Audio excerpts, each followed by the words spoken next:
ରାଧାକୃଷ୍ଣ ସାଙ୍ଗ ଅନେକ ସୁନ୍ଦର ନିରାଟ ସତ୍ୟ କଥା କହିବି। ମଣିଷ ଯେବେ ଜନ୍ମ ହୁଏ ନା ତାର ବର୍ଷେ ଦେଢ଼ ବର୍ଷ ପର୍ଯ୍ୟନ୍ତ ସେ କଥା କହିନଥାଏ। ଯେବେଠୁ ସେ କଥା କୁହେ ମାନେ ଭୁଲଭାଲ ହିଁ କଥା କହିଥାଏ ମରିବା ପର୍ଯ୍ୟନ୍ତ। ଆଜି ଆକୁ ହେଲା କାଲି ତାକୁ କହିଲା, ଏଠି ଇଏ ହେଇଛି ସେଠି ସେଇଆ ହେଇଛି, ମାନେ ରାଗ ହିଂସା ଅହଙ୍କାରରେ ମାନେ ଜୀବନଟା ଅଧା ପଳେଇଥାଏ। ଯେବେ ମଣିଷ ମରିଯାଏ ସେତେବେଳେ ବନ୍ଧୁ ବାନ୍ଧବ ଓ ପରିଜନ ସମସ୍ତଙ୍କୁ ଲୋଡ଼ାଯାଏ। କାରଣ କ'ଣ ପାଇଁ ଜାଣିଛନ୍ତି?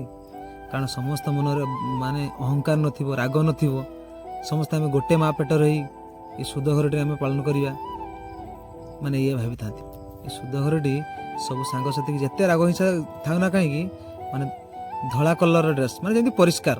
ଆପଣ ଭାବନ୍ତୁ ଜଣେ ମରିଗଲା ପରେ ଧଳା ମାନେ ବସ୍ତ୍ର ପିନ୍ଧନ୍ତି ଏବଂ ଧଳା ଟେଣ୍ଟ ବି ମାରାଯାଏ। ମାନେ କାରଣ କ'ଣ ପାଇଁ? ମାନେ ସମସ୍ତେ ଆମେ ପରିଷ୍କାର ହେବା, ମାନେ ସଫା ପୁରା, କାହା ମନରେ ରାଗ ହିଂସା ରହିବନି ସେଇ ଜାଗାରେ, ସେ ଶୁଦ୍ଧ ଘର ଜାଗାରେ, ମାନେ ସେଇଟା ଚିନ୍ତା କରିଥାନ୍ତି।